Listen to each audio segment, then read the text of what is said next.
Welcome back to Breakfast Daily on Citi TV. We're discussing some community-related issues, and we'll be going to Ho to look at the roads in that area. Now, I don't remember the last time I went to Ho, probably, but we hear a lot. It was 3 years ago for me. Really, for you? 3 years ago. What were the roads like? Do you recall? On the way to Ho, from Japan going to Ho, it's horrible. It's horrible. Mine was also a few years. Yeah. It's been a few Japan years, but Ho you know the hotel, Volta Serene, I went around there. And so area was very, very lovely, very nice hotel. Oh, no, but the roads were terrible. Getting there, right? The area in Ho, it's not good. So I don't know if it's improved, but you know, our colleague Desmond Ago has a report for us. Let's take a look at this. We'll come back and we'll delve into some conversations. Work on the rehabilitation of some roads in the Volta region have been stalled for several years for alleged non-payment of work done to contractors. Contractors working on roads in the Ho municipality since 2016 have left sites, while contractors of some roads, which were earmarked for upgrading as part of the government's 2020 Year of Roads initiative, have also abandoned the project. The development impacted negatively residents and most especially farmers in the affected areas. But with some funds being made available to them, some of the contractors have returned to site to complete most of the roads. Speaking to the media during a tour to some of the road projects, the Ho Municipal Chief Executive, Divine Bossen, says the government is committed to completing the named road projects. According to him, most roads in the municipality have been awarded, but contractors have since not been on site. He said there has been difficulties tracing some of the contractors, as most were not awarded by the Assembly. These contracts are not, even though feeder roads are under us in the Assembly, these contracts are given direct from Accra. The last time I met the engineer, the regional engineer, he even complained, some of the people, you be there and they'll bring document, award letters to him. If you are in charge and you have awarded, you would have gotten all the necessary documents, and that if you want to trace these people, you can trace them. But since the award letter came from Accra, it's hampering the easy accessibility of to these contractors. That's what I mean. Mr. Divine Bossen noted that some contracts will be terminated and re-awarded. Most of the roads and the feeder roads and the whole municipality is awarded. It's given on contract. The problem is contractors coming to site to do the contract they apply for with their own pen and paper, and it's given to them. Some of them are nowhere to be traced. And we are doing the plan B. And when I say plan B, I know you know what that means. I am in talk with the government, for that matter, the Minister of Roads and Roads, that they should release some funding to most of these contractors that contracts are awarded to, but they are yet to come to site. Some of them may lose the job because the delay is long overdue, and some of them will be encouraged to come to site, and that's what is going on here. Speaking to Citi News, the municipal engineer, Edward Anyam, said the non-payment to contractors was the major factor which delayed the execution of the project. He assured the resident that the project will be completed by the end of the year. The project was awarded AFA, that is a central government, at the time when President John Mahama was in office, 2015. So the particulars of the contract was not, within Ho municipality for us to be on the guard as to the performance of the contractor. So it's very difficult to probably identify the problem of the contractor. But we know most of them complain about non-payment of value of work executed, and it was true. Having a cross-check from the Department of Federal Road, we know that for the past 3 years, the contractors were not paid. That might be one of the factors that delay the execution of the project. And quite recently, the resources were committed into the contractor. That is why we can see actively they are at the site. Some farmers who ply the road say they are happy the road is being fixed. So we are very happy the road is being fixed before we spend a lot of money repairing our tractors and other things. For some time we tried to do some filling of potholes, but it's obviously not enough. So now that the road is under construction, we are more than happy that it is being done for our collective benefits. So, okay, so what is the use of local governance? Yeah. If you're overseeing something as basic as feeder roads in their municipality or district. Yeah. Yeah. It doesn't make any sense. No, it doesn't. These are the local government officials on the ground who can oversee the work, who can vet the contractors properly, who can make sure the work that they actually need is what will be done. Yeah. It doesn't make sense to have someone sitting in Accra deciding what's best for who. And then also, even in the local communities, they understand which roads have priority over others because they live there, they do the daily commute, they deal with the markets, the traders, everybody. They know which roads are priority over others. So it makes no sense for somebody who's never even been to the area, never lived there, never been there, to decide to who be the one road. deciding based on a list in front of them in an office in Accra. I don't understand. You know, and really, and then so they have no oversight. As one of the gentlemen was saying, they can't even follow up to know what went wrong because they have no knowledge of the contract, the terms. I mean, so if something locally is being done wrong, it's out of their hands. Yes. You know, they don't have control over it. But then they'll probably get the blame because the constituents or residents will think, but you are assembly, you should be on top of this. And according to our system of governance, feeder roads is under the assembly. So it's not even... It's bizarre. Yeah. It's bizarre. It doesn't make any sense. Okay, well, let's talk to Desmond. I mean, he filed that report. Let's follow up with him and see what else he can add to what we just watched. Good morning, Desmond. Hello, Desmond.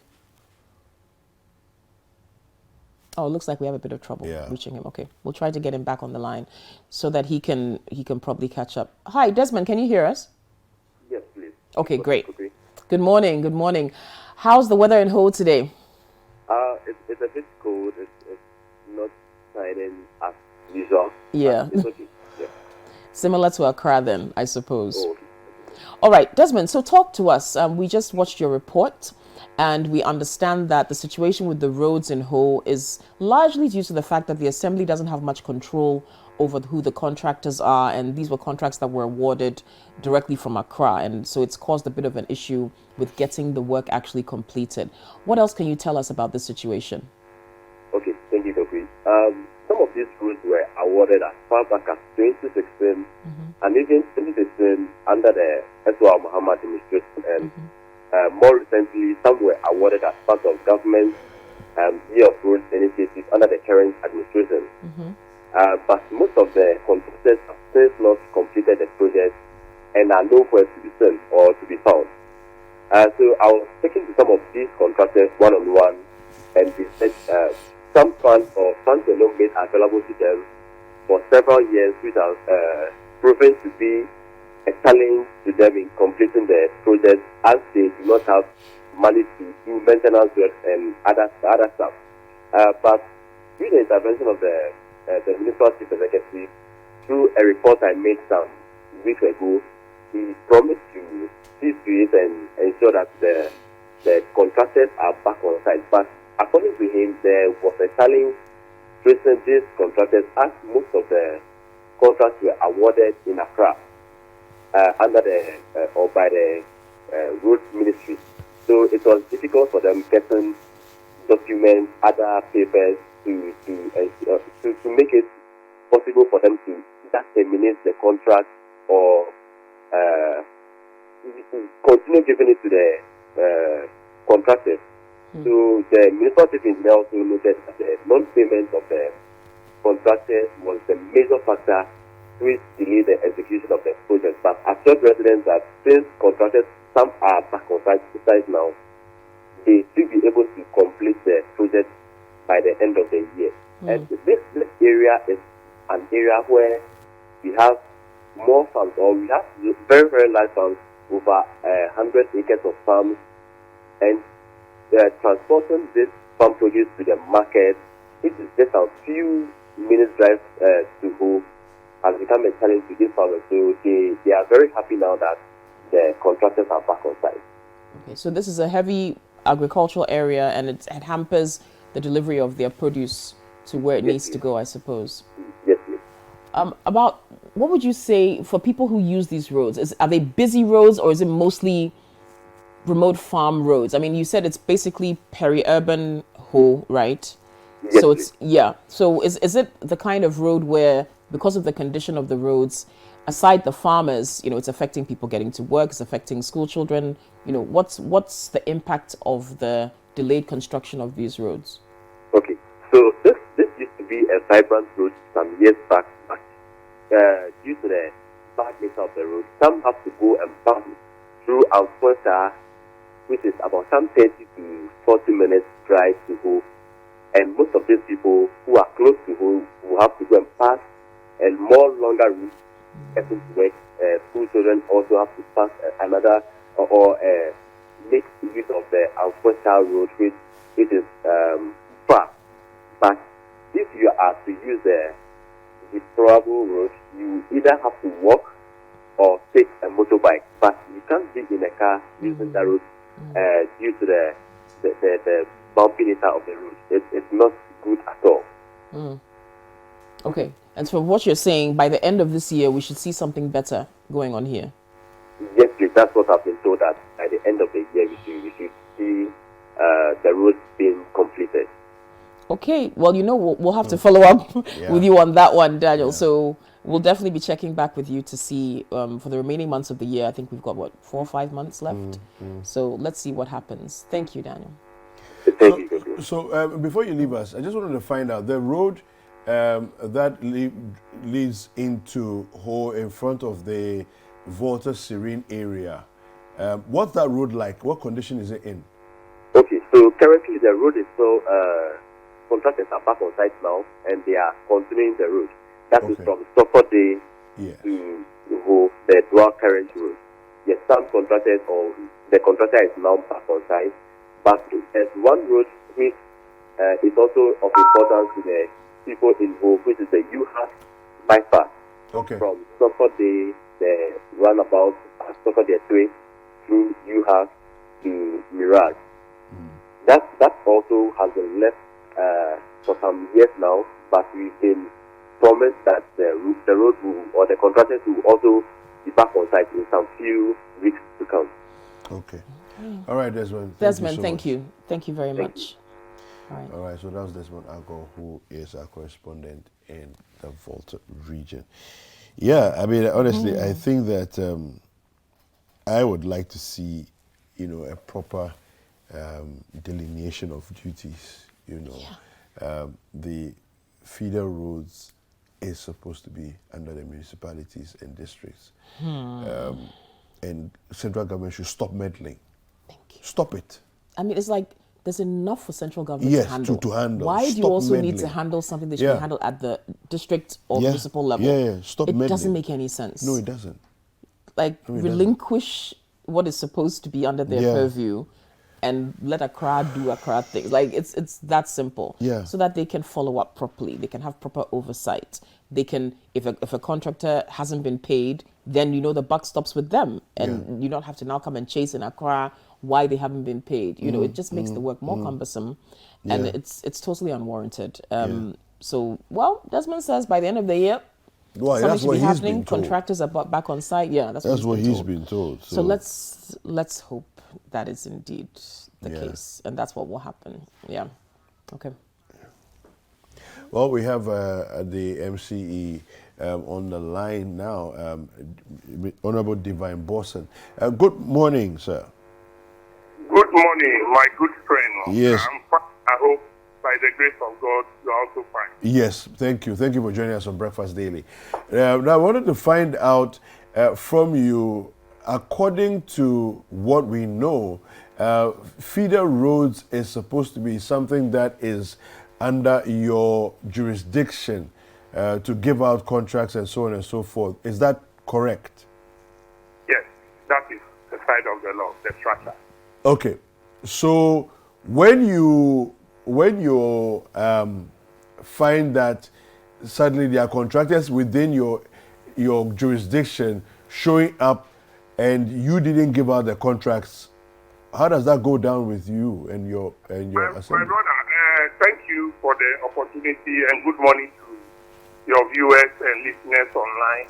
Yes, whether the contract is given by me or not, it is a contract that is binding. And then what we want to see is to get our road fixed and everything fixed on the road. That is our interest. That is our interest. And whether it comes from Accra, it comes from region, or it comes from the municipality, that matters. But what matters most, and what interests the people of the municipality, is the road is being welcomed and the roads are being fixed. That is what our interest is.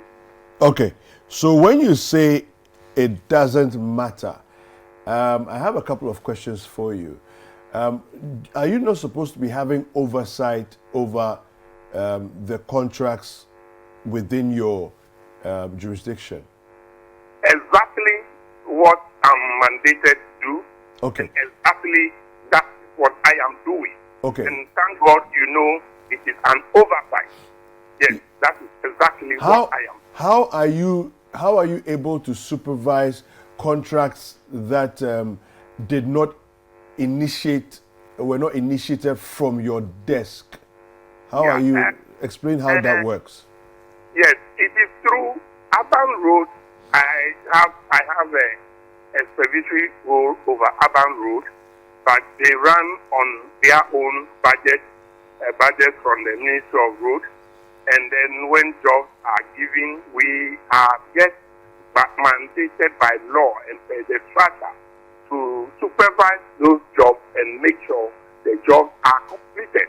When the jobs are given on my table or through my table, that is extra plus to me because I will know where the contractor is coming from. Maybe the capacity of that contractor, I will have the opportunity and the privilege to assess these contractors and see what they need before us applying for this job is what really they have. That will be a plus. But once it is not done that way and it is given directly by the agency that is mandated to award contracts of roads and it is done by them, it is nothing but we are just to use our supervisory eye to supervise these jobs and see to it that they ended well and we give value for money for the people of Ghana. Honorable, I disagree with you though, because because you have every right to agree or disagree with me, my brother. So no, because you see, here's the thing. Here's a situation where someone who is given the contract, you don't have any idea where they are coming from. As an MC and an assembly, we have a threshold.